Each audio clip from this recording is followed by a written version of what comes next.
Hello and welcome to episode 40 of the Australian Roundtable Podcast on Sunday, the 12th of July 2015. I'm your host, Johnno, and I'm joined by Ethan Nash of TOTT News. Thanks for being there.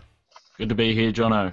And we're also fortunate enough to again have with us via Google Hangout the resident wise old with the silver fox himself, Lindsay. Thanks for joining us. Yeah, thank you. And I'm coming to you guys live today from Melbourne. I'm down here for a mate's wedding that was yesterday, and I'm actually doing this on location at the home of somebody who's a regular listener.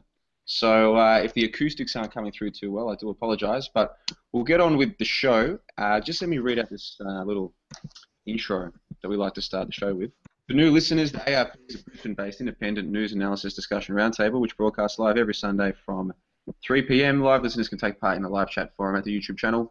Hello to all the people there already. All episodes are archived at that channel and are also available in MP3 format for you to download from our website free of charge at ausroundtable.com.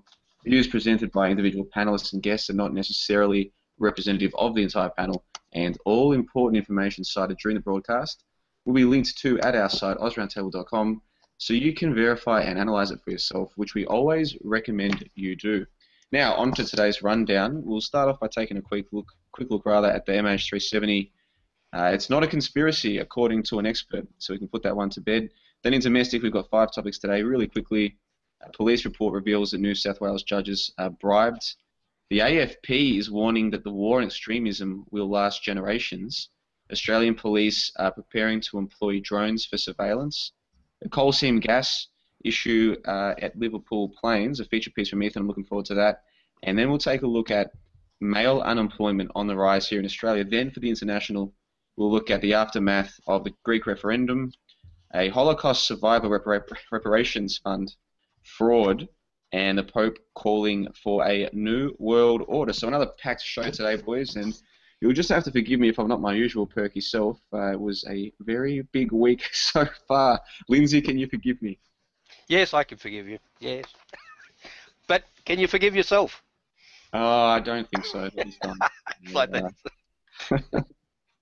The last thing I remember, I was showing people the United Nations flag, and that only means one thing. And we'll talk about more of that, of course, on Sunday sessions. But Ethan, you're up there in Brisbane. What's the weather like up there, mate? It's not too bad. It's probably not as chilly as it is down there, but we're getting a lot of cold up here at the moment. It seems like the New World Order snakes must be sticking their heads out of their trenches, and the earth, or certainly the area that we're in, is going cold. But that just may be me. But 40 episodes, here we are, Johnno. It's hard to believe 40 weeks ago we stumbled across each other and decided to try and do a show like this. It seems like it's just flew past. Yeah, it certainly has, and I think I've really muddled myself up here. I spent last night talking about my crazy opinions on things, and I'm spending today asking you about the weather. I was supposed to do it the other way around at weddings. Sorry. You know the worst part? It was a terrific ceremony. The whole thing was wonderful. She looked terrific. He looked fantastic. It was a great time had by all, except for those sat around the guy with the long hair. He's trying to explain. Oh boy, enough about me, more about the show. The first topic today, Lindsay, is that an expert is telling us that the MH370 was not a conspiracy. That's true. I'll just read it out, but it's not just that as well. It's also the Taipei plane, the whole lot of it. We're all completely confused, apparently. Anyway, this is according to the Courier Mail, page 14. And this was on the 29th of June, so it's a couple of weeks ago. But the headline read, "Engineer blames battery cargo for MH370 riddle." And I'll just quote them. An aviation expert, as like you said, has blamed 221 kilograms of lithium-ion batteries for MH370's disappearance. There you have it. No conspiracies, no evil intent, just a standard industrial accident, Mr. Robinson said. So he must be the expert, I think. And Lindsay said, "Just how stupid do you think we are?" We're a lot smarter than your average bear on this podcast, so that's my first comment on that. Okay, I'll just. Do you want to say something about that? Well, I stumble on to the next one and we finish it off. Look, as the listeners know, I go through Lindsay's agenda usually every morning, but today we had to go through it sort of a bit last minute, and I just like that one because you know, I'm lost for words. An expert says it's not a conspiracy, Ethan. It's just about time to wrap this show up, I would have thought, with this kind of devastating blow. Well, Jono, I'm so glad that we have experts like this coming out to tell us the things that our primitive minds don't understand about this crash, and it's good to finally get some closure. I'm sure the family members all around the world will take this one person's opinion too hard, and that they'll get closure on. I mean, it's just ridiculous. You can't. How do they just keep getting away with this? It actually must be amusing to try and map these things together, because I'm speechless. This week of news has got me, and this is just the icing on the cake, Jono. Yeah, I have to confess, I haven't really been following the news as closely this week for obvious reasons, but yeah, it's a slap in the face when you start going through this stuff, isn't it? So we better get back to the domestic segment today. The first topic is a police report which reveals that the New South Wales judges have been bribed, Lindsay. Yes, I'm just madly shuffling my page to get back to it. Okay, this was in the Sydney Morning Herald on its website on the 6th of July, and the headline read, 2.2 million in mafia bribes to New South Wales judges alleged in top secret police reports. So, and I'll quote from them, an Australian mafia boss allegedly paid 2.2 million in bribes to New South Wales judges to get lighter jail sentences. Top secret police intelligence reports reveal. The reports also reveal how the price of some food, including certain types of seafood in Sydney, may be more expensive due to mafia control of the supply chain across Australia. A joint Fairfax Media and ABC Four Corners investigation has obtained a series of confidential Australian police reports written and circulated to state agencies between 2003 and 2014, so it's up to date.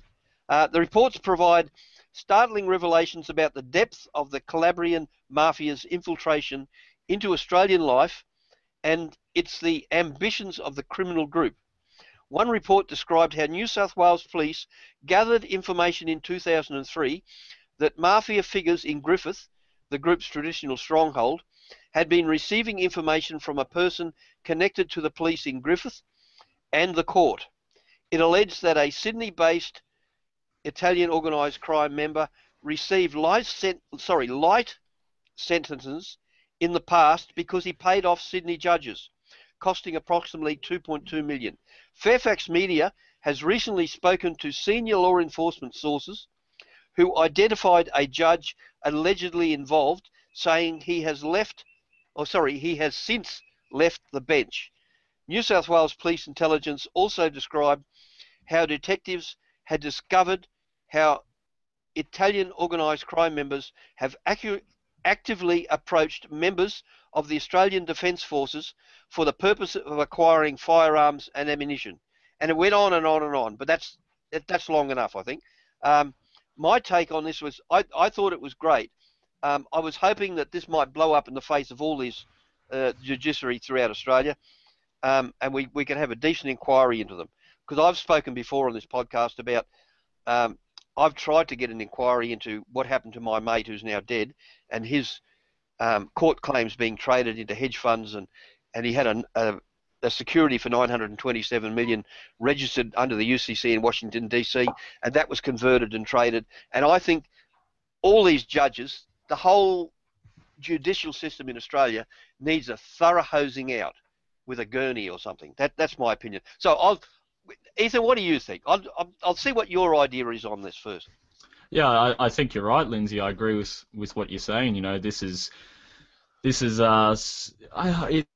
I don't know how to take this sort of news. You know, I look at it from all different angles, but hopefully we can get an inquiry into it, and this does spark. It seems that there is finally some legitimate reporting happening where people are actually trying to expose some of these wrongdoings that are happening, especially with how it relates to the court systems. But for people like yourself and I and our listeners who understand just the depth of, we've spoken many weeks on this podcast about the depth of the court systems. We spoke last week about how the Supreme Court judges, all of them are on leave. Most of them are on leave, and just the depth that it goes within that system.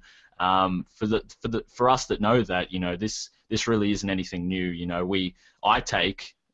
Personally, I think the police force and the government are the biggest mafia organization that you can get in any country. They are the biggest gang, and this is just business as usual from a lot of things that we've exposed previously on the show. So it's nothing new, but it's good to see it reported, and hopefully we can get an inquiry into this and push this, because it could be an opening to get into the corrupt systems. I would imagine, Johnno. Yeah, and I think for a lot of people, they need to hear about this and then sort of begin to think for themselves, how far could it be going? If this is what makes it to the mainstream press, what else? I mean, how far does it go? I mean, they say that they have sources telling them it was one judge, and if you want to, you can believe that it was just the one bad judge who's since left the bench. Like, if you want to, you can believe that. But I would wonder why you would believe that to be the case. I think a lot of people have a faith in the legal system that isn't necessarily rooted on evidence. It's more a faith that the government and the arms of all of these things are there to help them. But are they really? And I would say no, they're not. But we need to move on to the second topic. It's related to all of this. It's to do with the AFP, the Australian Federal Police, warning that the war on extremism will last generations, Ethan. Yeah, thanks, Johnno. Now, Lindsay, I remember you brought this up on a prior episode of the ARP, and I'm not entirely sure of memory if this is the same reference you were referring to, but the state's sensationalist garbage is getting more relentless, and it's popped up again this week, and now we're being told yet again, constant bombardment, we're being told yet again to brace for a state of continuous war that could last generations. And this rhetoric is coming from The Australian in an article entitled "Terror Threat Will Outlast ISIS," says AFP, quote, "Islamic State's influence in Australia has become so powerful that the threat of terrorism will long outlast the conflict in Syria and Iraq and will remain for at least a generation. Senior counter-terrorism officials in Australia are bracing for decades of terror plotting on home soil and are concerned that radicalised young people won't see jail as a deterrent. The head of the Australian Federal Police's National Disruption Group, tasked with stopping people from travelling to conflict and investigating foreign fighters, Brian McDonald, warns the impact of Islamic State, also known as ISIS, on Australia will be felt regardless of what happens to the group in the near future. Quote, "My honest opinion is, if Syria and Iraq by some miracle finish tomorrow, the impact for us would still be generational," Commander McDonald told The Australian. The warning echoes that by former head of the Army, Peter Leakey, I'm not sure if that's a K or a H, who told The Australian last August that the country needed to prepare for an increasingly savage 100-year war against radical Islam. Quote, "Australia is involved in the early stages of a war which is likely to last for the rest of the century," he said at this time. "We must be ready to protect ourselves." And end quote. I won't go on with the rest of the article because it's just straight garbage. But yeah, we do need to protect ourselves. We need to protect ourselves from this propagandist nonsense that they're spewing. I mean, we could sit here and talk about all of our thoughts on this, but most of our listeners have the exact same views, really, and it's tough to see this garbage reaching such a heightened level and still continuing to be bombarded. But I do have one thing to read out, and that is from George Orwell's 1984, when Winston discovers the true meaning of war, and it perfectly parallels what we are experiencing here today. It reads, "The war is not meant to be won, it is meant to be continuous. Hierarchical society is only possible on the basis of poverty and ignorance. This new version is the past, and no different past can ever have existed. In principle, the war effort is always planned to keep society on the brink of starvation. The war is waged by the ruling group against its own subjects, and its object is not the victory over either Eurasia or East Asia, but to keep the very structure of society intact. Now, I'll throw it over to you there first, Jono. Even though in books like this, it's right in front of our eyes, and any logical person could see that the wars are supposed to be continuous, that they were started and created. It's all controlled. But even with this, we're still putting up with this rhetoric about 100-year war with no justification at all. It truly is sickening, isn't it? Well, is it Orwell who said that in a time of universal deceit, telling the truth is a revolutionary act? And unfortunately, that's the situation we find ourselves in right now, where even you and I sitting here discussing the fact that wars are clearly meant to be maintained. There's lots of people who make lots of money from wars, and the mafia analogy is a perfect one. The business owner comes to work one morning, there's a brick through his window. Later on that day, some men come through and say, gee, looks like you could use some protection.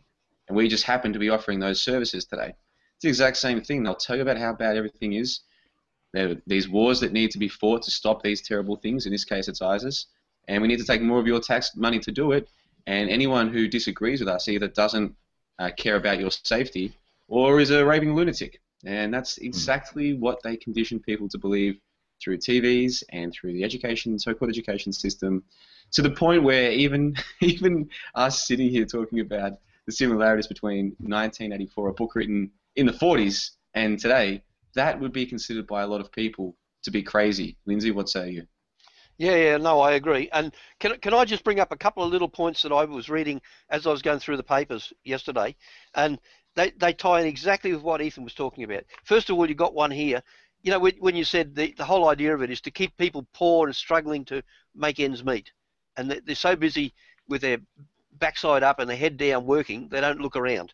And that ties in with this thing here. It said the majority of Queenslanders struggle to pay their electricity on time, with many consumers cutting back on grocery shopping to make payments.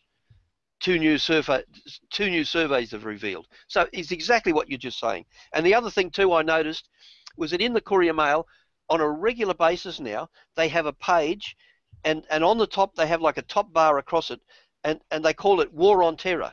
And then they'll fit in whatever stories they can lay their hands on in there. It'll be about ISIS, scary stuff about airstrikes, or you know, the troops have slaughtered and in a death cult video, or you know, it just goes on and on. They seem to find something to have every week. You've got a whole page of death and doom about ISIS or whatever it were. It's just terrorism in general. So yeah, I agree entirely. It's just exactly what you're just saying. And if we go through these newspapers, their own newspapers, we can pick out instances of where they're doing this. So that's about all I can comment on it.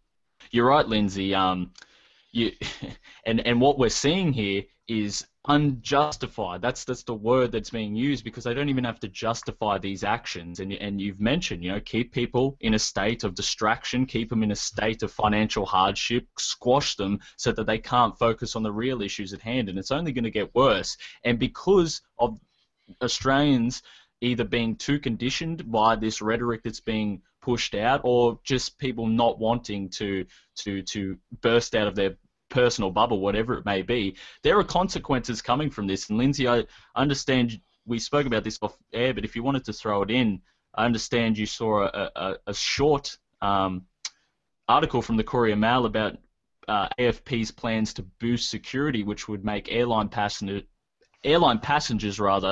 forced to show official identification before boarding at major airports. Did you want to read that one out real quick? Yeah, I can just. Yeah, here we are. Sorry. Yeah, this is in the Courier Mail on page 2, and on the 7th of July, and the headline was "No ID, no takeoff," and I'll just quote it. I'll just read the quote. Airline passengers would be forced to show official identification just before boarding at major airports under an Australian Federal Police plan to boost security. The AFP has told the Abbott government there was serious criminality, that's in inverted commas, at the nation's major airports, and they needed tighter security arrangements to track criminals and other targets. Currently, only a boarding pass is presented by passengers at airport gates.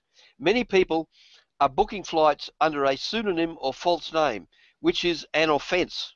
Last month, controversial Islamic preacher Junaid Thorne, who has publicly supported some terrorist attacks, was sentenced to 9 months jail for using a false name to travel on a domestic flight. He was granted immediate bail. He had travelled with Mustafa, I don't know whether I'll be able to pronounce that, sorry, Shida or something like that, anyway, and Omar Isaac, who also travelled under false names. The AFP has exclusively told the Courier Mail its concerns were legitimate, and it continued to speak to the federal government about the problem. A government spokesman said the AFP's request was being considered. Now, my take on that was, this is the exact same thing we were worried about 20 years ago with the Australia card when it was coming out. It's a form of internal passport, and it's the sort of system that came straight out of Russian communism. And we've never had to have that sort of thing. And from my point of view, okay, at the moment it'll be for airline travel. And then when people start taking buses instead, we'll have to have it on buses. So before you want to get on a border coach or whatever and go between Queensland and New South Wales, you'll have to have some sort of ID, photo ID on you. You know, and where does it stop then? Because suddenly, oh, well, they're not going to travel on buses now because you're wanting ID. They're going to go by private car. So the next thing you'll have random or semi-permanent roadblocks. And, you know, and it becomes a nightmare. It's almost like something out of, well, I'll give an example. Do you remember that movie, The Great Escape, where they were going around the trains and these blokes were trying to escape and the Gestapo officers were saying, you know, where are your papers, sir? And it'll be identical to that within our own country. And really, it's the slippery slope. It really does worry me. Anyway, sorry, I'm ranting on a bit, but it's something we've been looking at for years, and they've finally got it to come in. They've done it by a roundabout route, but they've finally got it here, Johnno.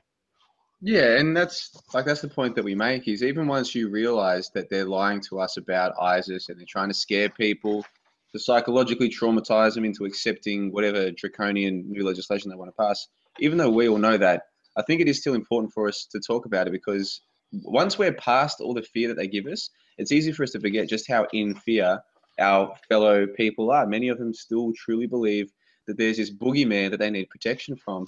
And so it's important for us to still talk about it, looking at it from the aspect of that's how they're trying to pass this stuff. They're psychologically traumatizing people into believing in a boogeyman to need their protection, and that's how they're getting the legislation passed.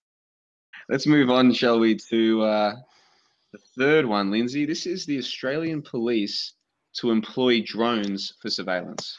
Yeah. I put this one in, and really it just follows on from what we've just been saying, really, doesn't it? You've got a whole series there of articles all about supposedly fighting terror, but really just removing our freedom. And this is very similar. It was the Courier Mail again on page 13 on the 5th of July, and the headline read, "Drone Plan in Ice Wars." And quoting, military drones could be deployed across Queensland and Northern Territory to fight people smugglers and foreign drug dealers. The nation's top cops are urging the Australian Defence Force to launch unmanned aerial vehicles across Northern Australia to help fight sophisticated criminals. The drones, which can carry heat sensors, cameras, and weapons, are able to capture criminal acts, but also free up Customs and Australian Federal Police boats, which are highly visible. They could be launched from naval ships. Of that, I presume that's the drones, could be launched from naval ships. But once again, if we look back at it, that's only the beginning. Once they're launching them and we've come to accept it, the next thing you know, they could be taking people out houses and people out in Brisbane and Sydney or Melbourne or Canberra or wherever they don't like somebody. Oh, it was a gas explosion. No, bullshit. You know. Anyway, I remember reading, and I went and did a quick search, and I remember that in America, they've got a law, a federal statute known as Posse Comitatus Act, and it forbids the use of the United States Army or their offspring, you know, the Air Force or whatever, for law enforcement purposes. And I'm not aware of what legal protection we have in Australia to protect civilians from interference by the military in times of peace. I don't know enough about it. I don't want to make a comment, but I would hope that we've got something, because otherwise this is just the introduction of martial law, as far as I can see. In relation to what you just read out there about the drones, Lindsay, you know, this is just another continuation of a long history of Australia's involvement with drones, and if you go through our back catalogue, you'll find that I did a big feature piece on drones in Australia and the history of drones in Australia, and it stemmed from the Snowden leaks, which revealed that Pine Gap, which is one of our primary spy bases, has played a key role in the US's drone strikes in involving targeting killings of so-called Al-Qaeda and Taliban chiefs. Former personnel at the Australian American base told the Sydney Morning Herald about the facility's success, etc., etc. And we realised that we have been in bed with the US for a long time, not just militarily, but now it's starting to be introduced here domestically. We saw the bombardment of normalisation for drones about pool safety. If you recall, we spoke about that a couple months ago. We spoke about how they're encouraging people to use drones to see if pools are safe and secure. We had the surveillance drones during the G20 trying to prevent crime, and even now the AFP have announced in an article, I think it was from February, that they want to use military drones to spy on Australians from the sky as a way to protect our national borders. So this is just a long series of what's really a draconian invasion of our privacy, and something that really needs to be addressed, because a lot of people only see drones for their common uses, which is agriculture and mining and scientific research, journalism, all of these industries. But people don't understand that their main objective is a lot sinister than that, Johnno. Yeah, it seems that way. And I remember going and seeing the remake of Total Recall, I think it was, at the cinemas a couple of years ago. I still go to the cinemas every now and then, and I liked the original one, so I went along and saw it. And I might be confusing the film, but I think it was Total Recall. It was a remake a couple of years ago. Anyway, in the remake, they actually did use drones in a separate area, but the drones weren't normal drones. They were like big robots, right? And it seemed to me the film was making the analogy, well, if you think it's okay, you have to go and see the film to understand, but I read it as them saying, if you think it's okay for us to use drones over the bad guys, then what's wrong with using the drones over us? And I think they're already conditioning the masses to accept it, to accept that we're going to need robots going up and down the streets, and they'll start off in the sky, and that's bad enough, but how far are they going to take it? Where's it all headed? Lindsay, what say you? Yeah, exactly. And it just parallels I was talking about in that other article about where we're going to have roadblocks and things, and it just parallels that. There was no way in the world police could do these sort of things to you once, and now they just have roadblocks. I remember here a few months ago, I was driving from Brisbane to Toowoomba, and there were about 80 police and vehicles on either side of the road, and it was a mass roadblock. They were checking, I don't know, IDs, or I have no idea what it was all about, but they certainly weren't pulling people up with a camera or anything like that. They were just pulling people over randomly and going through them, and with that number of people. And I think at the time it just upset me that there were so many, the cost of it was unbelievable, the number of personnel there. But once again, if you do this sort of thing often enough, people come to accept, oh, that's just the way it is. You can't fight them. You can't fight City Hall. That sort of bullshit. And it's exactly what you're saying with the drones. They're going to bring it in. Oh, yeah, it's good to be blowing up all these terrorists with drones. Okay, and the next thing you know, they're going to be doing the same thing to us. And anyway, I won't keep going on about it. It just worries me the way we're going. It really is. A few years ago, we were talking about this and people thought you were a nutcase. Now, it really is getting to the sharp end of the stick. So I'll see what Ethan got anything more to say about it, and then I'll hand it back. Yeah, you're absolutely right, Lindsay. And the troubling thing with this is that they are using rather the military class drones that they use for missions in Afghanistan and whatnot. It says, I'll leave a link at AusRoundtable.com to the article. I don't have it in front of me now, but I am writing a draft to turn that into a feature piece about the histories of drones in Australia and our connection to it. And the AFP have called for the exact same military class UAVs to be used to patrol the border and to be used for some of these crimes. So it's concerning stuff, because it sets up a framework. It sets up a dangerous framework of just unprecedented measures of surveillance, which are completely unjustified, are completely against everything that any civil libertarian or civil liberty group in this country, no matter what your ideology, everyone should be against this, because it's a basic fundamental human right to have our privacy, and it's just being invaded. So it is concerning stuff. But the good news is that after the Snowden leaks, regardless of what you think of them, a lot of people started to become a lot more aware of drones, and it stemmed from what the US have been doing with their targeted civilian killings and our help in it. So the good news is people are beginning to wake up, but it just seems like we really need to address it, because next thing we'll know, we will be living in a brave new world society, Jono.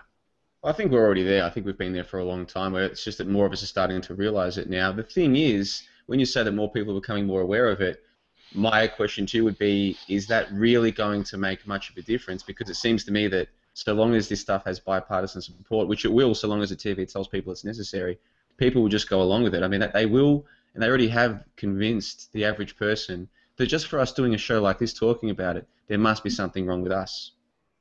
Yeah, I completely take that on board. I remember going from this from the start, as drones were just starting to become normalized, as the US integrated them into their military campaigns and their strategic units, and also for surveillance. I remember that when some of this information came out, a lot of people were angry about it. But then what did they do? They just normalized it and said that this is normal. They put normal drones up for sale so civilians can have them to film. They introduced them into journalism, into all of these fields that I mentioned before. And because of that, some of the heat died off, because the perception of what the drones are changed to a common thing that is now used, and it's become normalized. And I think if we can really reignite that spark again and really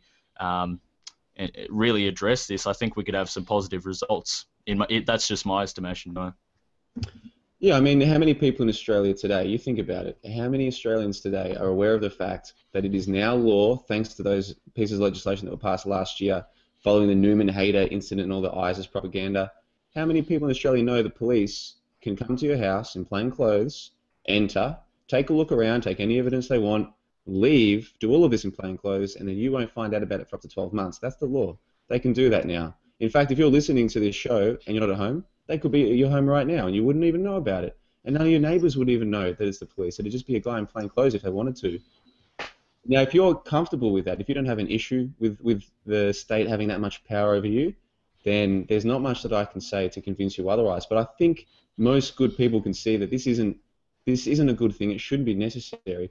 They've just been conditioned into accepting it through the ISIS propaganda. And in the live chat, we've got plenty of people making comments. I want to thank everyone for contributing so far. I did want to read out some comments, but that was so long ago. The live chat feed has scrolled past, so I'll see if I can find them. But we need to move on to the fourth topic for today, to do with coal seam gas and the battle for Liverpool Plains, Ethan. Yeah, thanks, Jono. This is a more serious article that appeared on my radar this week. It has to do with further coal seam gas explorations in New South Wales. Now, we've spoken about the dangers of coal seam gas a few weeks ago on this program, and if you're not familiar with what we spoke about, go do check them out. I do recommend checking them out. But for those that are unaware, this is very concerning stuff here at home. And I'll just read out an article from news.com.au here to give a background to people who may not be familiar with what's going on. Quote, "A $1 billion coal mine owned by huge overseas companies that is located in prime Australian farmland inched closer to reality this week, but no one wants to claim responsibility for approving it. The latest victory for the proposed Shenhua Watermark coal mine happened on Saturday when it managed to secure federal government approval for its environmental assessment to build a $1 billion mine near Gunnedah in northern New South Wales. Once operational, it is expected to run 24 hours a day, 7 days a week, and will extract 10 million tonnes of coal for 30 years. Now, coal mines have rarely been popular with local communities, but this one has particularly been controversial because it is situated in the Liverpool Plains, an area of sorghum and legume farms, which is often described as a food bowl for Australia. The plans will see large open-cut coal mine constructed across about 35 square kilometres with 3 large extraction pits. New South Wales Farmers Association President Fiona Simpson said an area the size of 4,000 football fields would be disturbed. 4,000 football fields. But one of the biggest concerns is whether or not it will impact the availability of water. Agriculture Minister Barnaby Joyce, who is also the Member of Parliament for the area, has been vocal in opposition to this mine, saying the world has gone mad after Federal Environment Minister Greg Hunt gave the project conditional approval. Defending his decision, Mr. Hunt said that the federal approval is, quote, subject to 18 of the strictest conditions in Australian history, and it has been subjected to 4 expert reviews and 2 reviews by the Independent Expert Scientific Committee. He finished by saying there will be no impact on the availability of water for agriculture, end quote.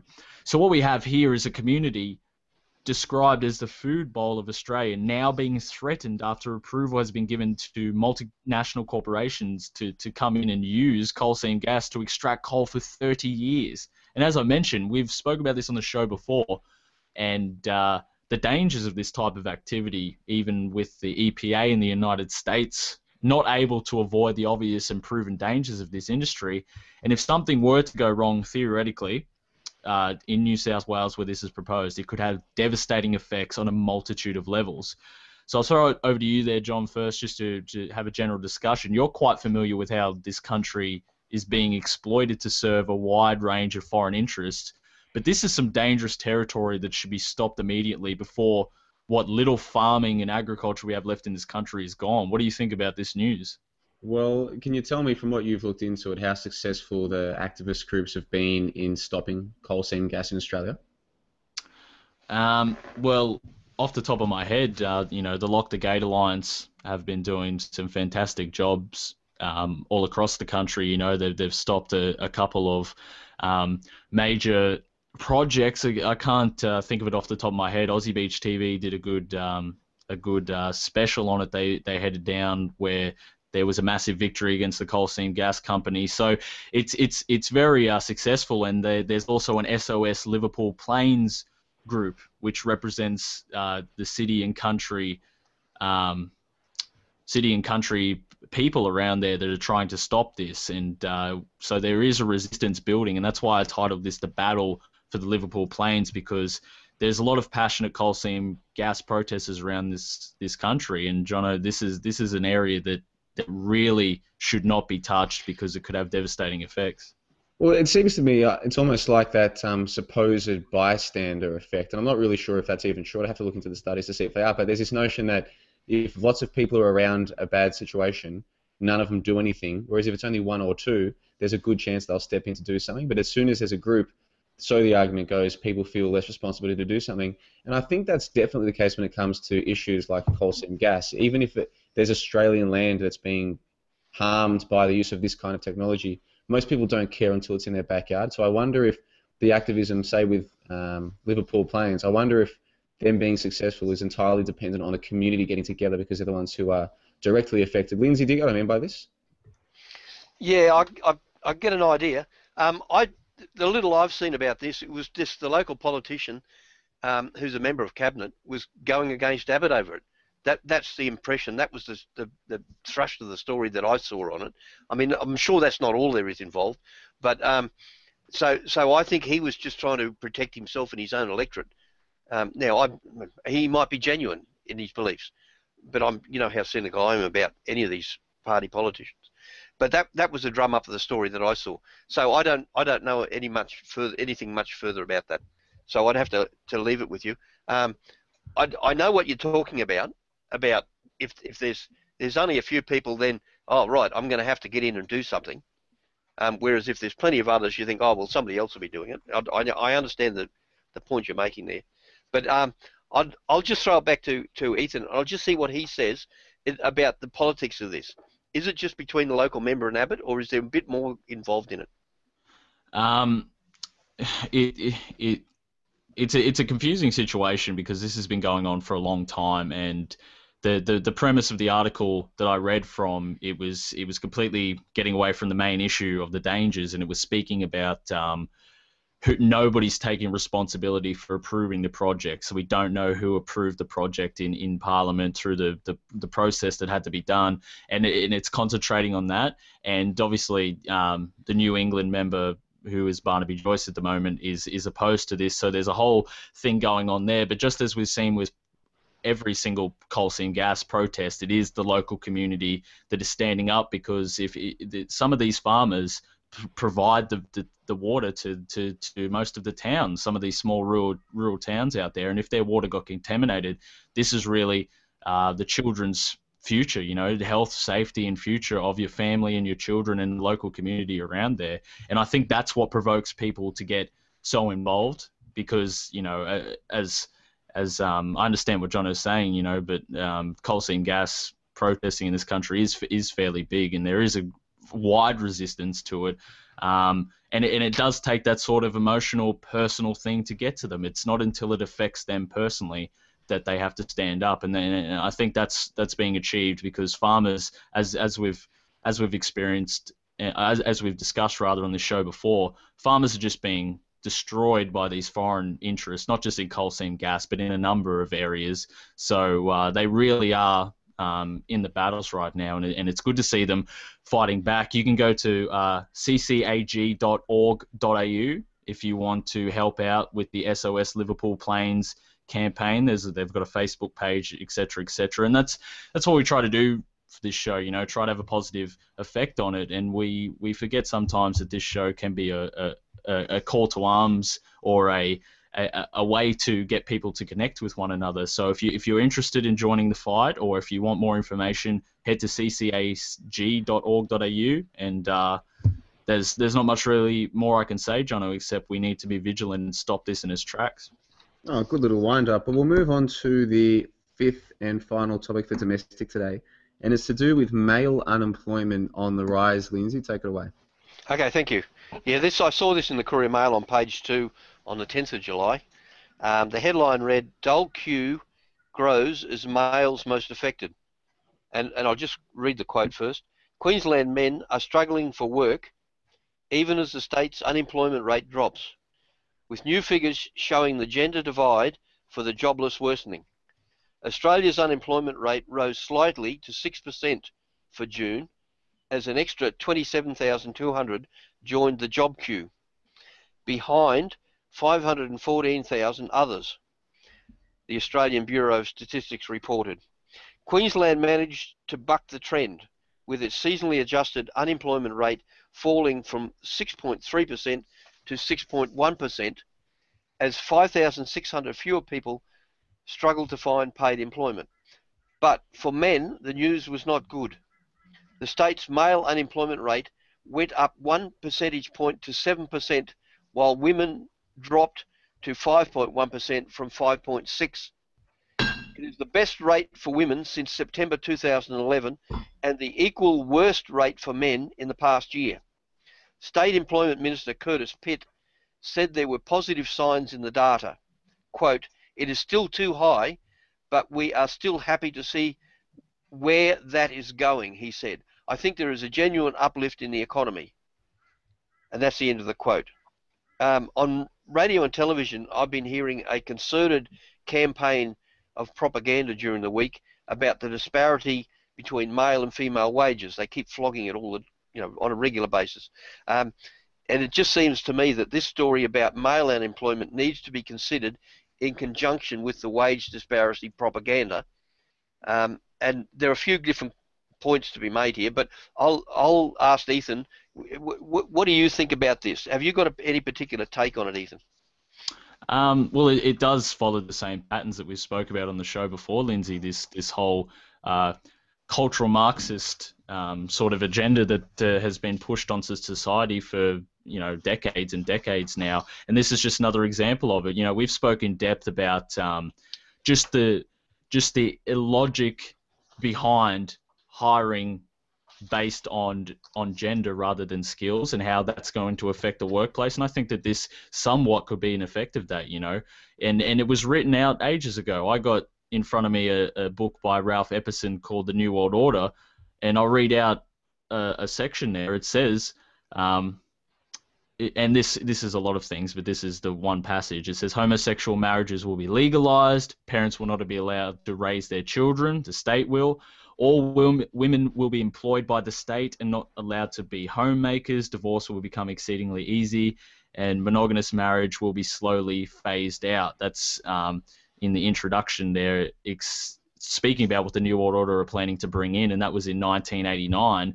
And we've seen this agenda go for so long, and now we're seeing the effects slowly coming into fruition, Johnno. And we've spoke about this, and I know that you're very well versed in this cultural Marxist agenda. Do you think that this is a direct result of some of these gender employment or code of conducts that have been brought in? Because I think it does. There's no doubt that it's part of a greater agenda. And let's look at those statistics again. Male unemployment, 7%. Women's unemployment, 5.1%. Now, I'm pretty sure the unemployment rate is measured in terms of people looking for work. That is, they're only saying that they're only saying that 7 out of 100 men looking for work are failing to find it for X number of weeks, or whatever it is. So they're not saying that 7% of men are unemployed. They're just saying that 7% of those looking for employment can't find it, which is significantly higher than the 5% for women. And I had no idea the figures were like that. I mean, I would have guessed, if anything, I guess I would have just inferred it might be the other way around, but it's not. It's the men who are more unemployed than the women. And there's no doubt that in the 2 or 3 generations since the 1950s, it's gone from the case that one income was enough to purchase a house and look after a family, and now many families are struggling on 2. And you have to wonder what has happened. How have we got to a situation where now 2 incomes, people feel like they haven't got enough money, whereas a couple of generations ago, just the man working was enough. The woman was able to stay at home, look after the kids, spend time with the kids. I mean, I heard of a study recently that there's a greater difference in educational outcomes for children based on whether or not their parents read to them than which school they go to. That is, that reading to a child is more likely to help that child educationally than sending it to a good school, if that makes sense. And it makes perfect sense to me. And yet, if both parents are working, where are they going to find time to read to the kids? It'll be just that much more difficult for them to do so. They're probably going to be less likely to do it. And I think that's part of it as well. I mean, we're churning out an entire generation of kids who are barely literate, and I think that helps one group of people, and it's not us, Ethan. I couldn't agree more, Johnno, and that's why I see stories like this. You know, you try to look at the bigger agenda that's happening here, and this is just a direct result of everything that we have spoken about on the show before. And the good thing is personally, I've seen a lot of change in friends and peers around me to their perceptions on this. You know, gender equality in the workplace, the pay gap. You know, a lot of people are starting to see that this is by design, and that this is not. It is not about equality at all. This is about pushing this cultural Marxist agenda. And the positive thing is, from personally what I've noticed, a lot of people are starting to say, hang on, you know, this isn't right. You know, it's going too far. So hopefully, you know, that there can be a lot more discussion about this, and we can try and get this into the mainstream, and try to spread some of the ideals we speak about on the show to educate people and get them discussing, because it all starts at a grassroots level. It all starts at the people speaking about it and coming up with solutions to the problem, because the mainstream media aren't going to offer any, and it takes like-minded individuals coming together to try and combat this, because they've been at it for centuries, Johnno. Well, it's an information war. I always say that it's disappointing that Alex Jones has sort of monopolised that term, but we are in an information war, and sadly most of their information comes from their so-called education institutions and the television and the newspapers and the radio, like the mainstream media.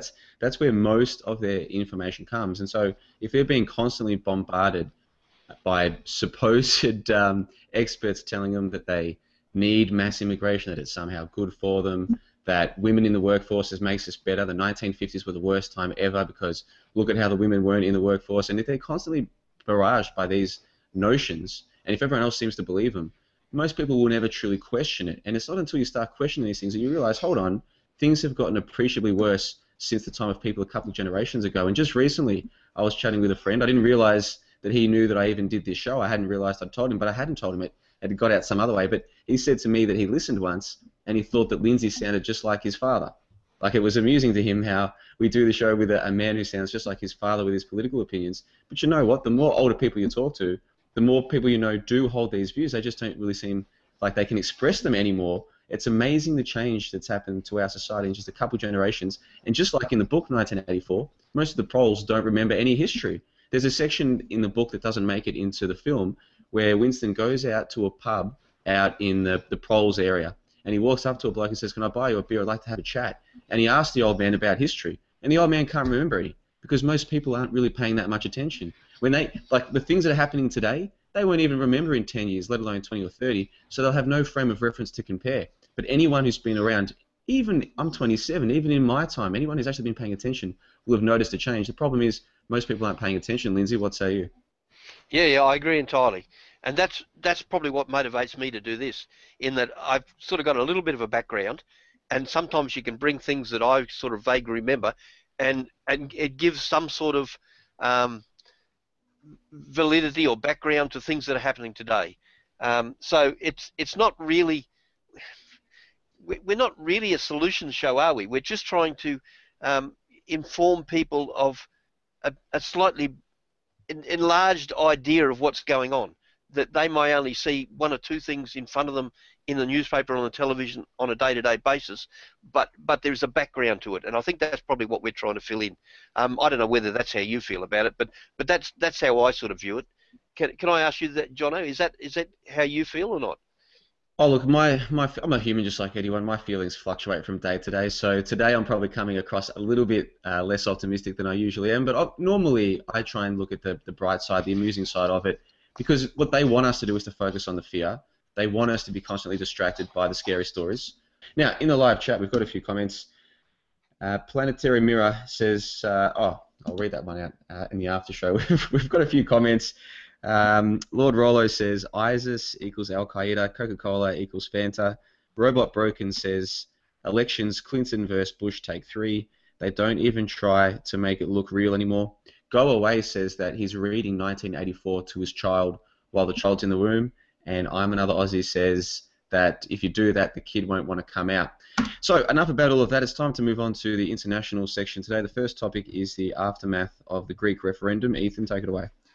Yeah, thanks, Johnno. Well, in a turn, many didn't actually see coming to fruition, and I'm the first to admit that what I said last week didn't turn out to be true at all. In fact, I was way off with it wasn't my prediction, but the prediction that I felt was legitimate, that they would, do something with the Greek referendum to ensure that they wouldn't get the no vote, but the Greek referendum did take place, and I did say I would update on what's happening, and the results did come in, and the majority did vote no to further austerity measures that have crippled the country for years, and now the fallout from that decision is beginning to unfold on the geopolitical stage. So, as always, for reference and context, here's an article by the BBC entitled "Greece Debt Crisis, Greek Voters Reject Bailout Offer." Quote, Greek voters have decisively rejected the terms of an international bailout. The final results in the referendum published by the Interior Ministry was 61.3% no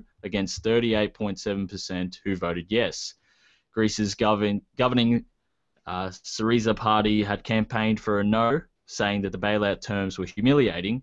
Their opponents warned that this could see Greece ejected from the Eurozone, and a summit of Eurozone heads of state have now been called for Tuesday, end quote.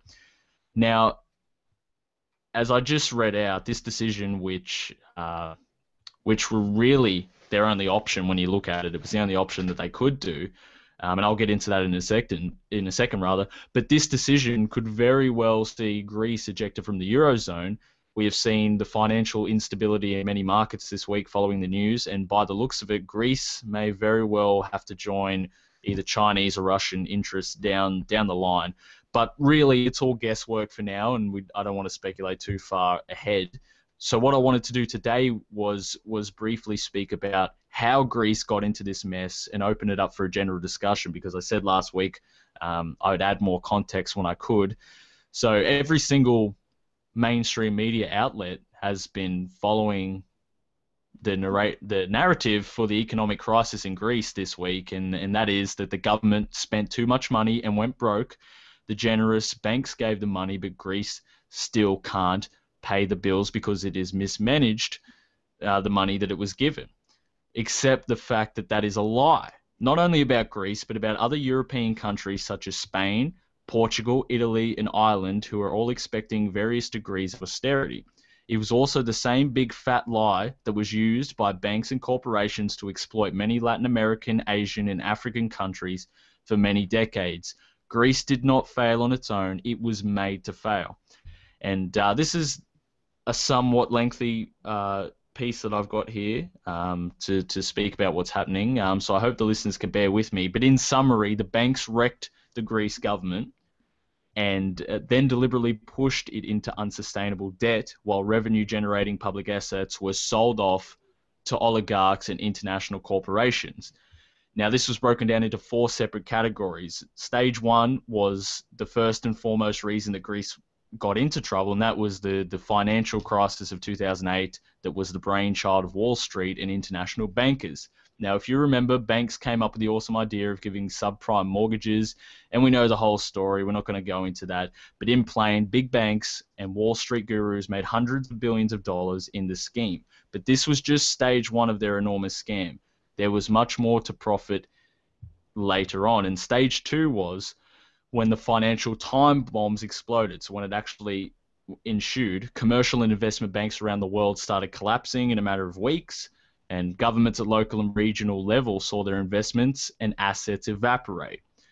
Vultures like Goldman Sachs and other big banks profited enormously in 3 ways. 1, they could buy other banks such as Lehman Brothers and Washington Mutual for pennies on the dollar.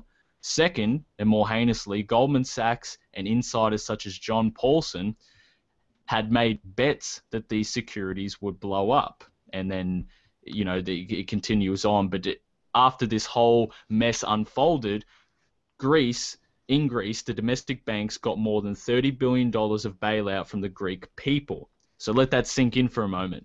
The supposedly irresponsible Greek government had to bail out the hardcore bankers. Then this leads into stage 3, is when the banks forced the government to accept massive debts. All of them have unique strategies to weaken the immune system of the host. So now I use an example of a virus to bacteria. All of them have unique strategies to weaken the immune system. One of the proven techniques used by the international bankers is to downgrade the bonds of the country. And that's exactly what the bankers did starting at the end of 2009. This immediately makes the interest rates on the bonds go up, making it more and more expensive for the country to borrow money and even just roll over existing bonds. From 2009 to mid-2010, the yields on 10-year Greek bonds almost tripled. And this cruel financial asset brought the Greek government to its knees, and the bankers won their first debt deal of a whopping 110 billion euros. This continued on through 2011 as they refused to accept a second bailout, and it just continued on until Greek bonds, the yields went to 50%, which was financial terrorism in its own form. And then it just sets in. Stage 4, the rape and humiliation of the country begin. From when the debt was forced upon them, Greece had to sell many of its profitable assets to oligarchs and international corporations, and privatizations are ruthless, involving everything and anything that is profitable. In Greece, privatization included water, electricity, post office, air services, national banks, telecommunication, port authorities, and a lot more.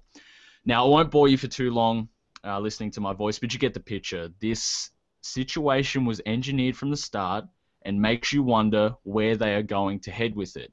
And with that being said, I'll throw over to you, Johnno. It's a question that has been asked a lot lately that I've seen people discussing. We know that the whole system is a sham, that the zombie economic system is continuing to roll on. But even in a fake system, they are going to use that to affect real results within the illusion. So the question is, we know that they caused the crisis to be at the level it is. Do you think that the aftermath of Greece potentially leaving the Eurozone plays into their hands? Because I look at it as a justification to squash the 99% even more, the same way that they do with wars. Is Greece just the catalyst they need, either way, to really hit us hard and to justify squashing the 99% even more, Johnno? Well, I think a lot of people out there believe that there's a financial collapse coming and it will be epic, like 1920s stock market type. of crash. And I used to believe in that. I'm not so sure anymore. I think they're managing to squeeze us, and squeeze the peasants into neo-feudalism fine enough and quickly enough, just the way that they're doing it right now. I don't think there needs to be a collapse. I know a lot of people do. Lindsay, you might be one of them. What do you make of all of this? Yeah, I'm sort of one of these believers that you seem to have a long-term trend, and things that go too far above it usually react the other way like a pendulum and go below it and then come back to the long-term trend again.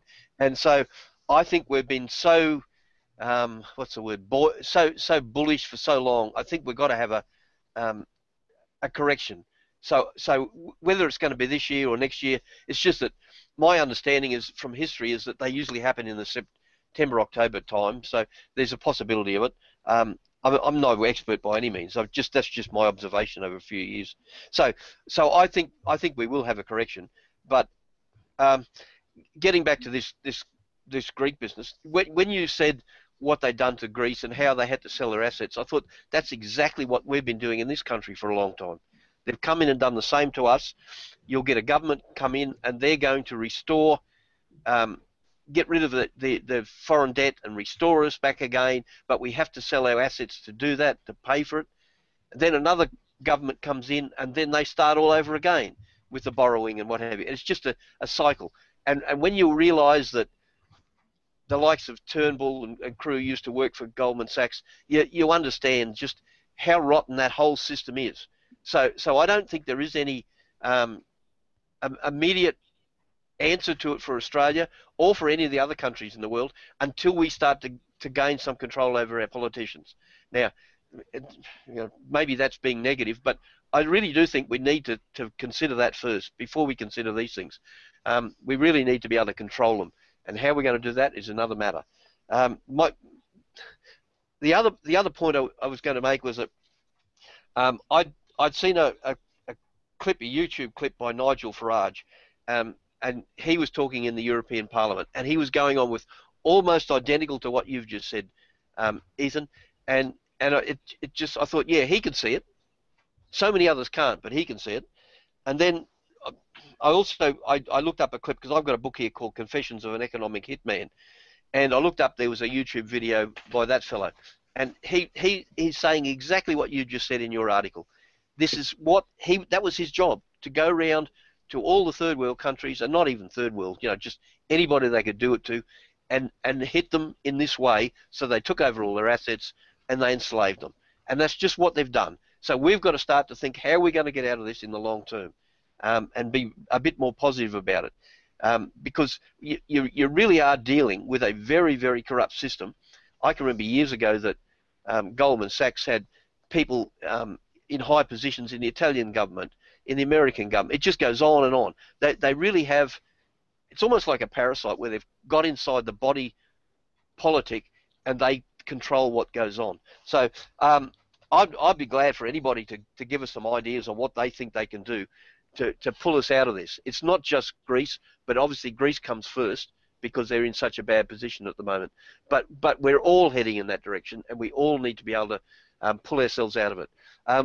Ethan, have you got any suggestions to that? Because I'm probably being a bit negative there, but I don't know I honestly don't know what to do. We've been working on this for probably 30 years, and we haven't accomplished a lot. What can we do to start to make things change immediately? Yeah, it's a good question, Lindsay. And for me, I'm trying, as I asked in the article, I'm still trying to figure out, because this is a global thing. I used to be someone who did believe that a massive economic collapse is on the way. This, which would be unprecedented from the 2008 crash. To be much bigger. I used to believe that.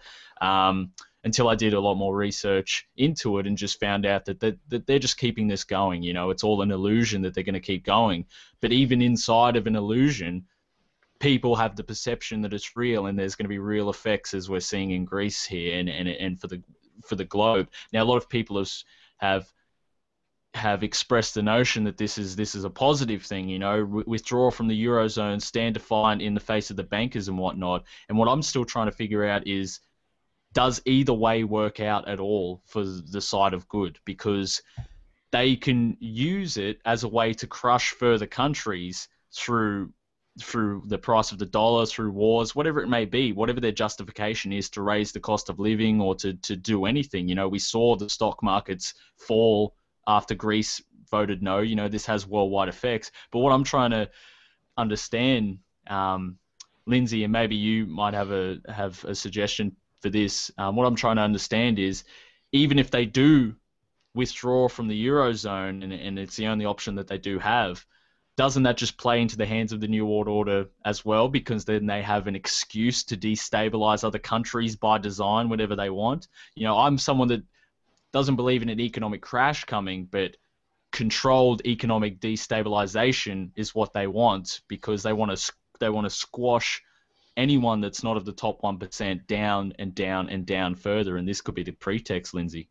Yeah. Well, during the week, I was watching one of the new, I can't remember, Channel 7 or Channel 9 News or something like that, and they were pushing the thing, and it was a big positive. The way things are going, we're going to get rid of money, this horrible money. We won't have to worry about money anymore. You'll just have to use a card, and that struck me, and I thought, oh righto, maybe that's the ultimate aim, because I know there's been a lot of talk lately of them trying to destroy the US dollar. And bring in a cashless system. Maybe that's what it is. We've spoken many times about these people. They're very smart, and they never do just one thing. Whatever plan they use, they usually have 3 or 4 options or 3 or 4 results they want to accomplish. So I understand where you're coming from. I really don't know myself, but I can see the point you're making, and I think you're probably right. I think they've probably got a few things going.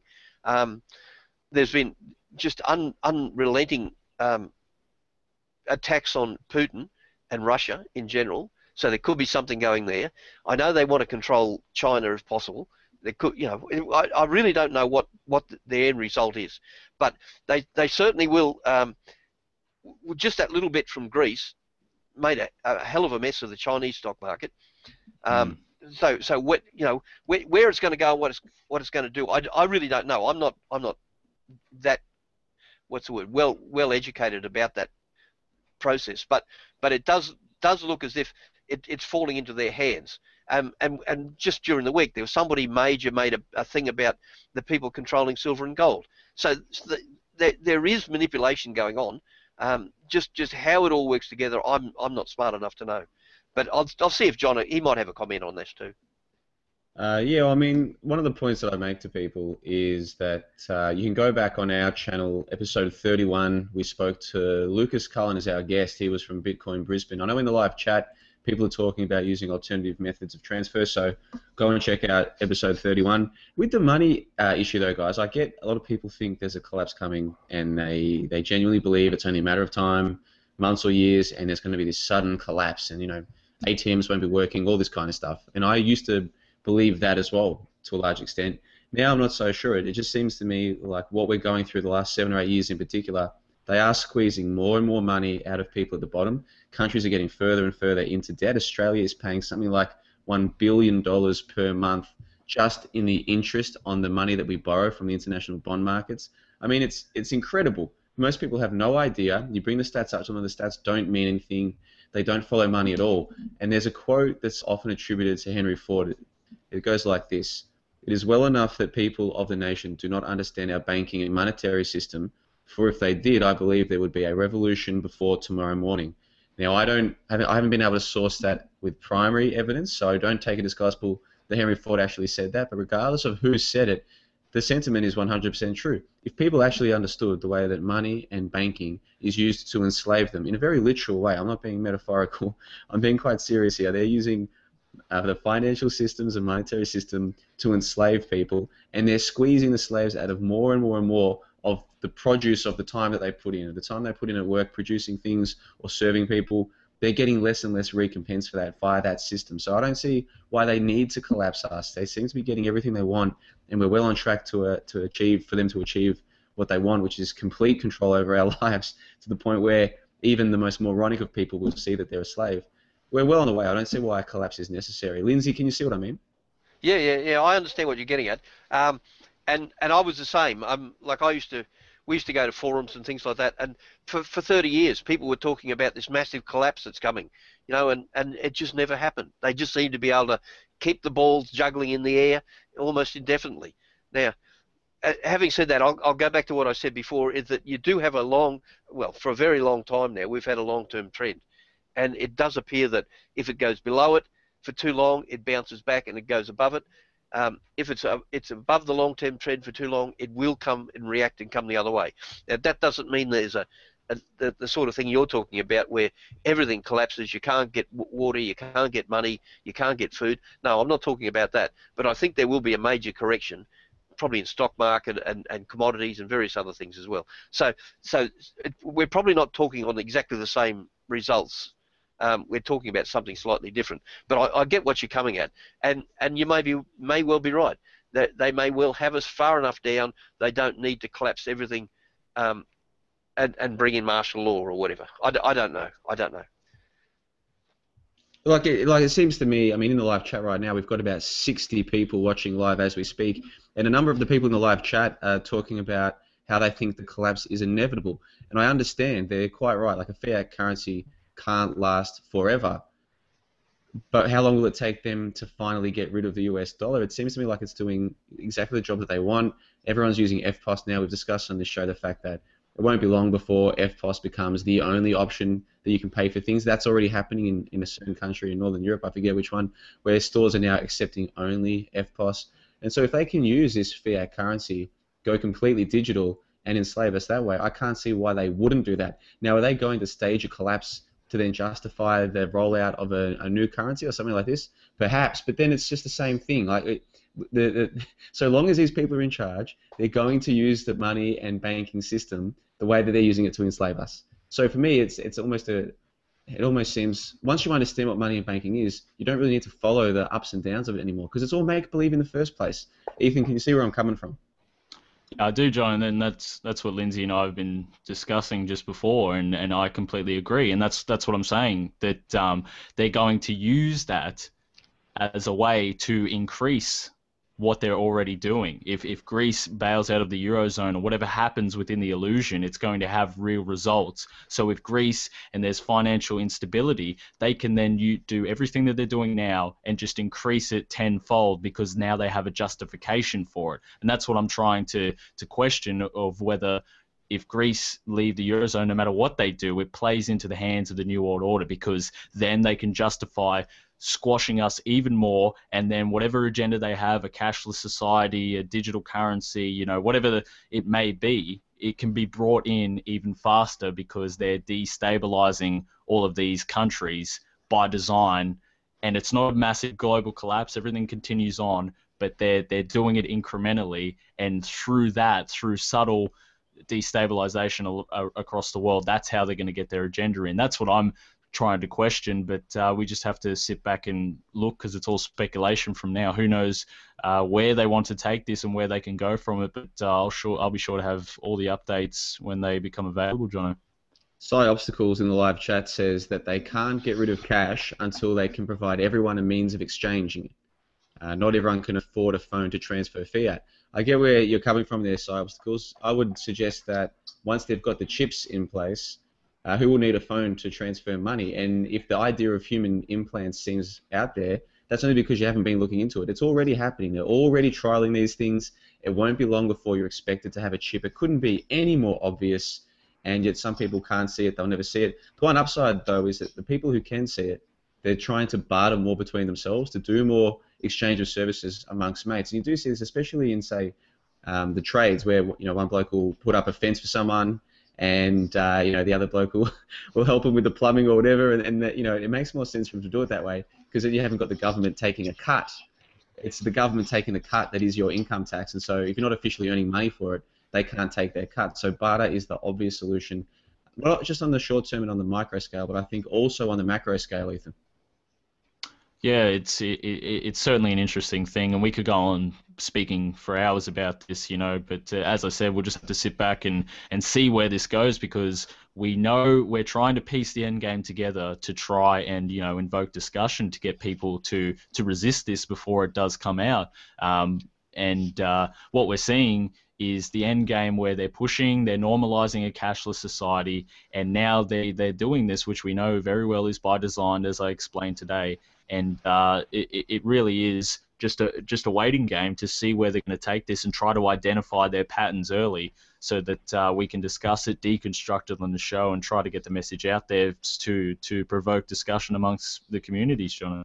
Lord Rollo says, come on, JLB, who's going to accept chips in our lifetime? And JDF Reality says, chips are decades away. Well, if chips are decades away, that means you still agree that they're coming. So that's the issue here, is that that's what they're gearing us towards. And who will accept chips in our lifetime? I dare you to ask a parent the next time that you're having a conversation with one, what they would do, how they would react if there was a free implanting van going around to the schools offering voluntary, not compulsory, but voluntary chips that can keep the child tracked so that they don't go missing, or if they go missing, they can be easily found.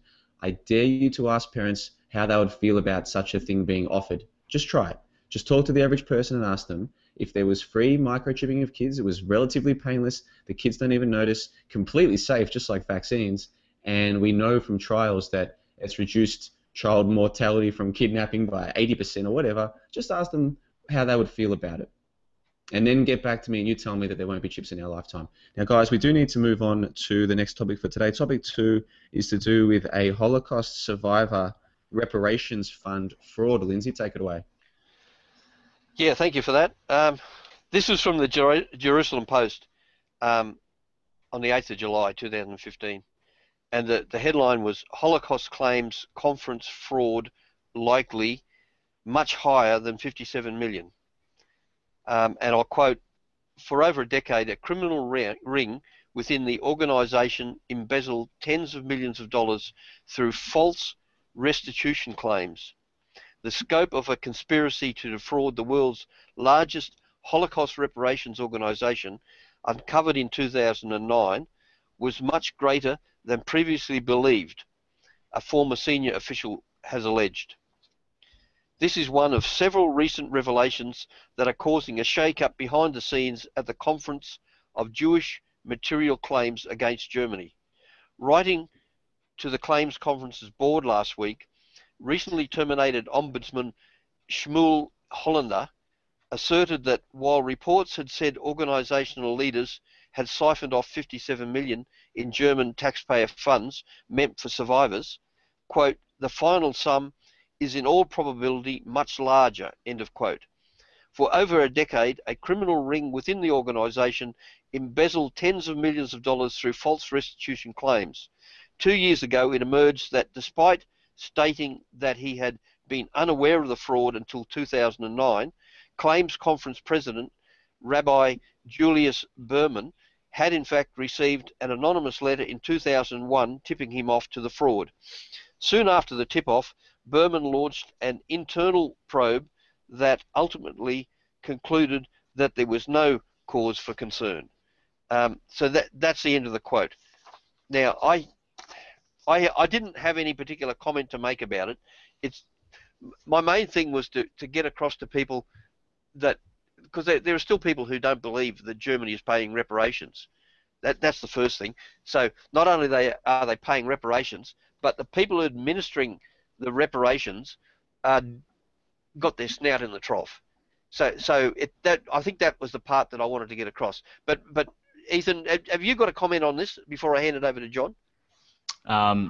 Not particularly. I don't have much to expand on other than to say, this is just another example of what we speak about on the show, and that's what this show's for, to try and address some of these things that won't get mainstream press and address it. But I don't really have much to expand on from that. I think it pretty much speaks for itself, John.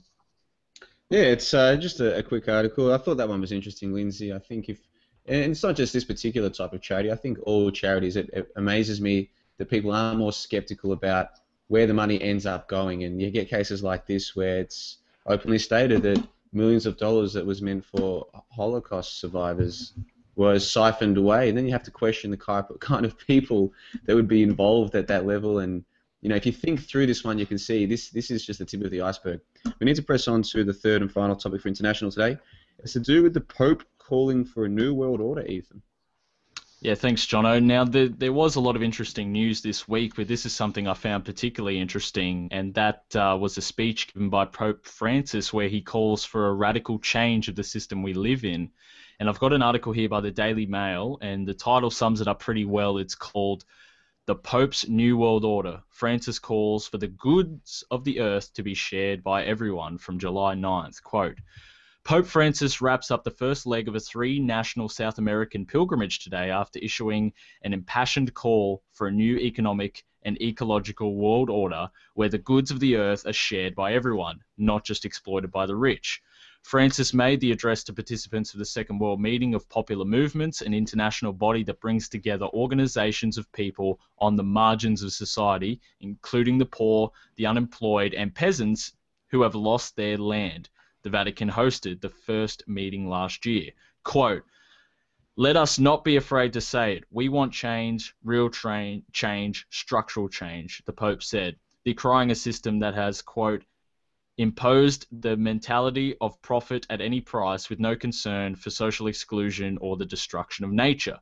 The system is by now intolerable. Farm workers find it intolerable, labourers find it intolerable, communities find it intolerable, peoples find it intolerable. The earth itself, our sister Mother Earth, as St. Francis would say, also finds it intolerable. He said in an hour-long speech that was interrupted by applause and cheering dozens of times, end quote.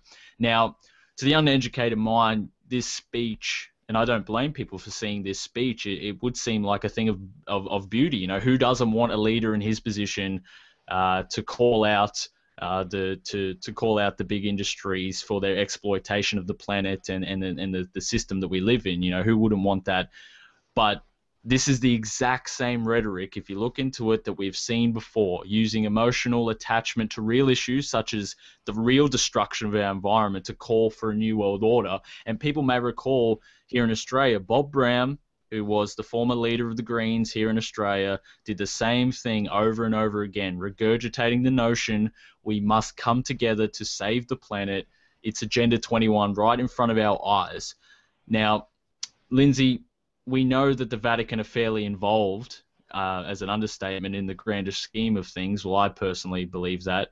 It might just be me, but I'm starting to see a pattern with the news that we report every week, and that is that they're making a move for something. I don't know what it is, but I assume that they're moving with everything that's happening each week. Calls for New World Order, you know, the collapse of stock markets, whatever it may be, drones to be introduced, citizenships, anti-terror laws, all happening at the same time.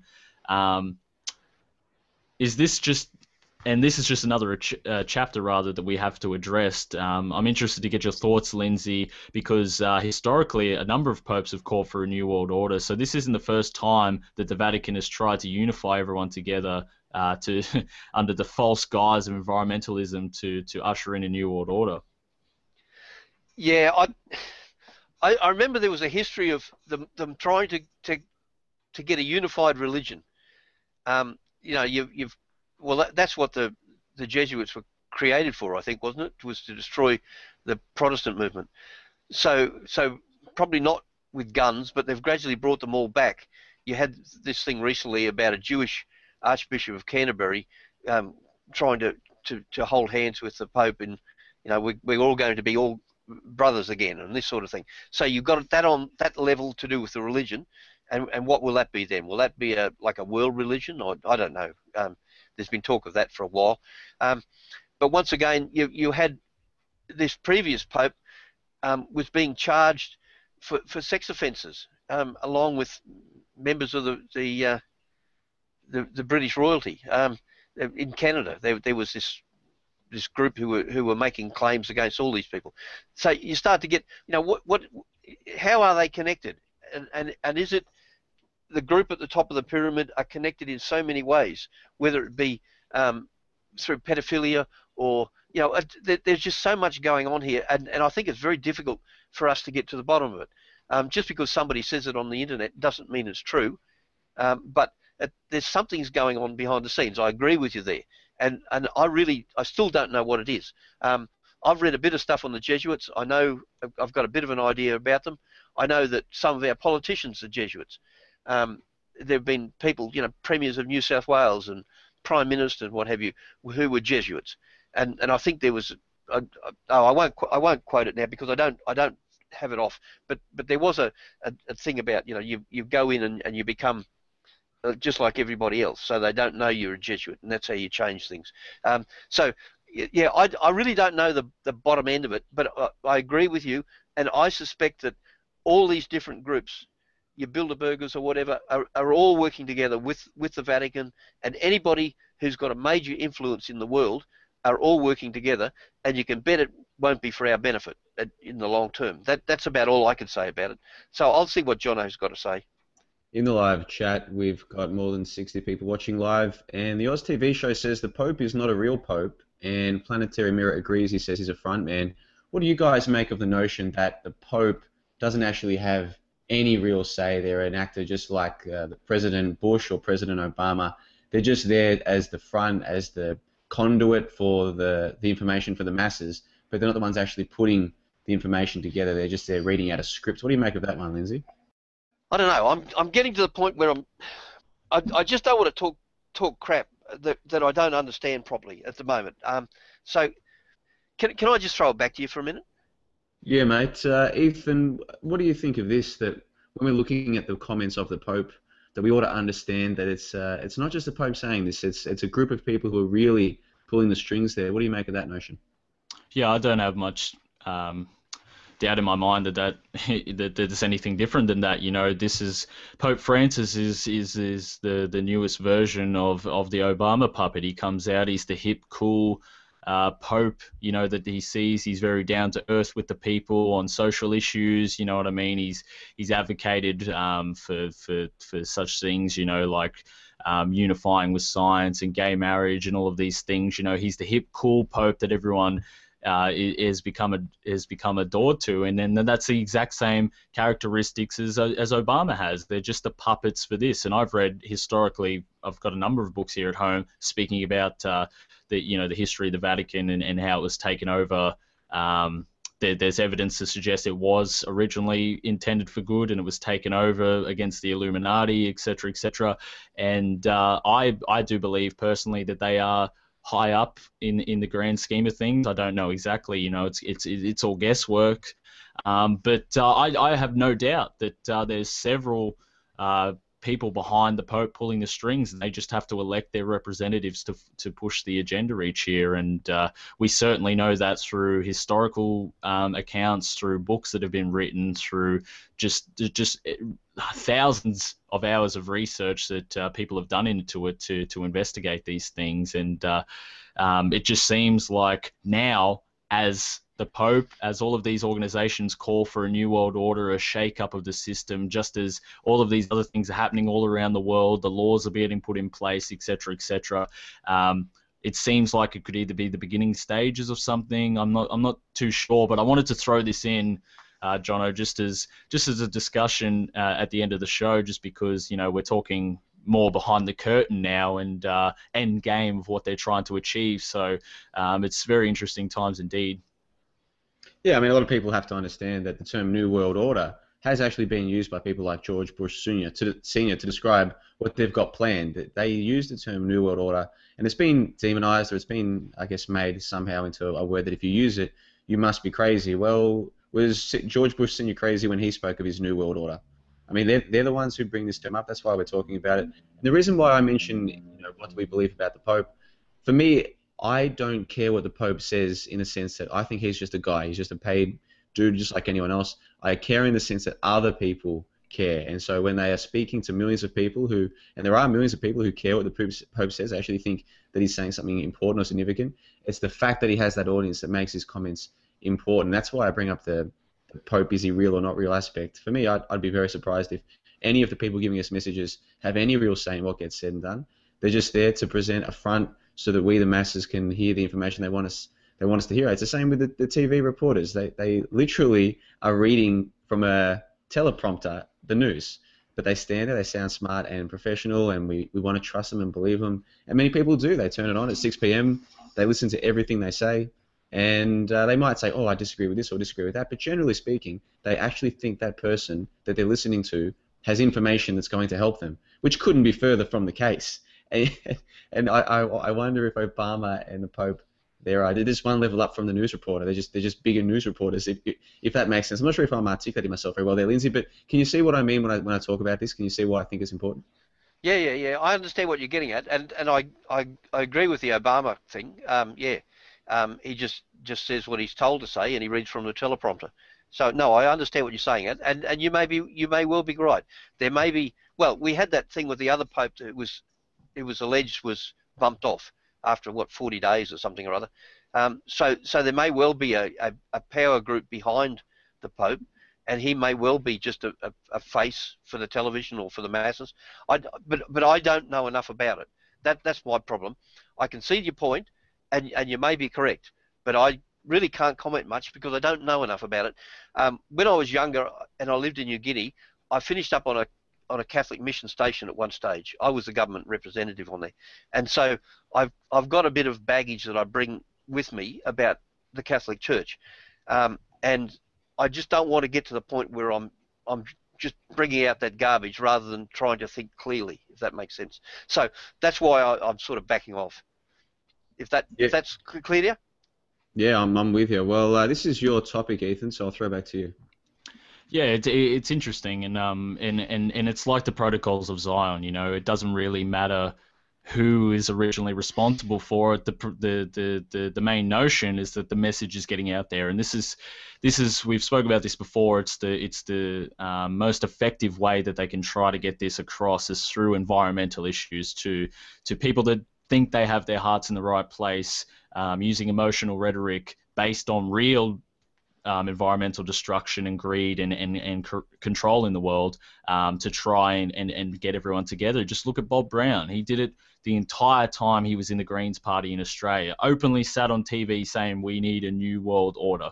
And it doesn't, as I said, it doesn't really matter who's is saying the message. The most important thing is the message is getting across. And you're right, Johnno, when someone like that has that much influence and they're speaking to hundreds of thousands of people all around the world, and there's people there that are real devout followers, when they do decide to try and do this, it's already been normalized. So I don't know if this is the beginning stages of something or whether it's just the same old George Bush speech that he gives about the New World Order, but they definitely want to remind the people about a New World Order and about how we all need to come together to fight some of these issues when that's exactly what they want. So we definitely just have to stay vigilant and see where this goes, and try to identify it just with all the other stories. Alrighty, well, we're well ahead of schedule. I think we might wrap this one up early if that's cool with you guys, unless you've got some other articles you wanted to bring up last minute, Ethan. No, not particularly. I think had a couple of others that I wanted to bring up, but they really could be saved for another day, and I don't have the information in front of me, so I'm happy to wrap it up early and head straight to the Q&A if that's all right with you. That's fine by me. So we'll go to you there, Lindsay. Final thoughts for episode 40 on July 12th. Basically the same as we get most weeks. I come away thinking, can it get any bigger? Like I said earlier in the piece, I threw away maybe 10 or maybe more than that stories that I thought would be relevant, but there's a limit to what you can put up here. Now I've still got some here that we probably could have handled, but I think it's probably enough for the day. The only point that I would like to make to people is that I was going to do something on the income tax again, but just my circumstances during the week didn't allow me to get it ready. And I had an email from somebody who sounds as if he's probably more knowledgeable about the topic than me, so I will try and consult with him during the week, and we might bring something next week or the week after on the responsibility of human beings to pay income tax, that sort of thing. So that's about all I've got to say. Thank you for that. Alrighty, Ethan, we'll go to you there, mate. Final thoughts for episode 40. Just to thank everyone for tuning in. It's been good looking at the discussions in the chat, especially with a couple of topics that we brought up. It's good to see everyone in there discussing what's going on, and I appreciate everyone for tuning into the show. 40 weeks on from when we originally started, 41 weeks because we did episode 0, and it's been a good ride. One thing I do want to say is, if you don't catch the show live as it happens, but you still save the link, you know, I would try to encourage people to not go and wait the 24 hours or however long for the official upload to get uploaded, because the view counts are getting split quite significantly, and it goes from about an 800 view count between the two of them down to about a 300, 400, and if you could, it would be helpful if you could just support the official upload, even if you did watch it live, because that's the more enhanced version. The audio's enhanced, the mistakes are edited out. So if you could do that, and another plug for radfm.com. We're on every Friday from 4 p.m. Australian Eastern Standard Time on ratfm.com. It also then replays on Wednesdays as well of the week. And I thank everyone for tuning in to ratfm.com and supporting that down there in Melbourne. And that's all I've got to say. I look forward to discerning more of the news and the spin and deception next week, Johnno. Terrific. Well, my final thoughts, short and sharp. Thanks again to all the people who take the time to send in the emails and all the positive feedback. In the time that we've been doing the show, in the 40 weeks that we've been doing it, the vast majority of the feedback that we've gotten has been terrific. It's been supportive. There are plenty of people out there who are happy that we're doing the show, talking about these things, providing a live chat forum so that people can discuss these things with others. The vast majority of people seem to be right behind us, and really the only heat that I've gotten for doing this has been from other so-called truthers, which really makes you wonder about what's going on. There will be a Sunday sessions tonight from 7 p.m. live from the northern suburbs of Melbourne. Gino will be in the house. We'll have Adam Bravo with us as well. It's going to be a ton of fun. I'm looking forward to it already. That'll be at 7 p.m. on my channel. And we're going to have a special guest join us at about 7:30 with some very interesting things to say. So make sure, if you can, you tune in for that. If you can't, you can just find it uploaded at some point in the future on my channel, John LeBon. Thanks to everyone for listening, whether it was live or on delay. I appreciate you taking the time to listen to our thoughts, and even if you disagree with some elements of it, hopefully you can see that we're just trying to get to the bottom of things, and we're giving you our perspectives, and we'd love to get yours back. So AusRoundtable.com, leave a comment, AustralianRoundtable@gmail.com, send us through your thoughts. We'd really appreciate it. And for episode 40 on July 12, 2015, we're going to wrap the show up there. We'll see you next week at 3 p.m.